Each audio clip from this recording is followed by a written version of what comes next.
medical instruments and towels that would be used on her.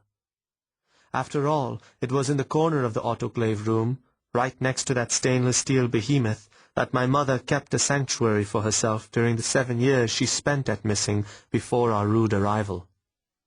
Her one-piece desk and chair, rescued from a defunct mission school and bearing the gouged frustration of many a pupil, faced the wall. Her white cardigan, which I am told she often slipped over her shoulders when she was between operations, lay over the back of the chair.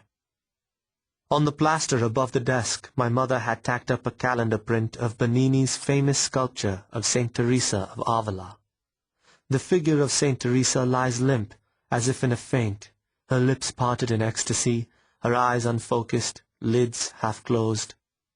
On either side of her, a voyeuristic chorus peers down from the prie-dieu. With a faint smile and a body more muscular than befits his youthful face, a boy-angel stands over the saintly, voluptuous sister. The fingertips of his left hand lift the edge of the cloth covering her bosom. In his right hand he holds an arrow as delicately as a violinist holds a bow. Why this picture? Why Saint Teresa, mother? As a little boy of 4, I took myself away to this windowless room to study the image. Courage alone could not get me past that heavy door, but my sense that she was there, my obsession to know the nun who was my mother, gave me strength. I sat next to the autoclave, which rumbled and hissed like a waking dragon, as if the hammering of my heart had roused the beast. Gradually, as I sat at my mother's desk, a peace would come over me, a sense of communion with her. I learned later that no one had dared remove her cardigan from where it sat draped on the chair. It was a sacred object. But for a 4-year-old, everything is sacred and ordinary. I pulled that cuticura-scented garment around my shoulders. I rimmed the dried-out ink pot with my nail, tracing a path her fingers had taken. Gazing up at the calendar print, just as she must have while sitting there in that windowless room, I was transfixed by that image. Years later, I learned that Saint Teresa's recurrent vision of the angel was called the transverberation, which the dictionary said was the soul inflamed by the love of God and the heart pierced by divine love. The metaphors of her faith were also the metaphors of medicine. At 4 years of age, I didn't need words like transverberation to feel reverence for that image. Without photographs of her to go by, I couldn't help but imagine that the woman in the picture was my mother, threatened and about to be ravished by the spear-wielding boy-angel. "When are you coming, Mama?"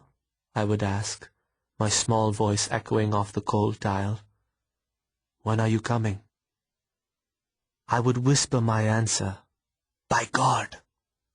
That was all I had to go by, Dr. Ghosh's declaration the time I'd first wandered in there, and he'd come looking for me and had stared at the picture of Saint Teresa over my shoulders. He lifted me in his strong arms and said in that voice of his that was every bit a match for the autoclave, "She is coming, by God!" 46 and 4 years have passed since my birth, and miraculously I have the opportunity to return to that room. I find I am too large for that chair now, and the cardigan sits atop my shoulders like the lace amice of a priest. But chair, cardigan, and calendar print of transverberation are still there. I, Marion Stone, have changed, but little else has. Being in that unaltered room propels a thumbing back through time and memory. The unfading print of Bernini's statue of Saint Teresa, now framed and under glass to preserve what my mother tacked up, seems to demand this. I am forced to render some order to the events of my life, to say it began here, and then because of this, that happened, and this is how the end connects to the beginning. And so, here I am. We come unbidden into this life, and if we are lucky, we find a purpose beyond starvation, misery, and early death, which, lest we forget, is the common lot. I grew up and I found my purpose, and it was to become a physician. My intent wasn't to save the world as much as to heal myself. Few doctors will admit this, certainly not young ones, but subconsciously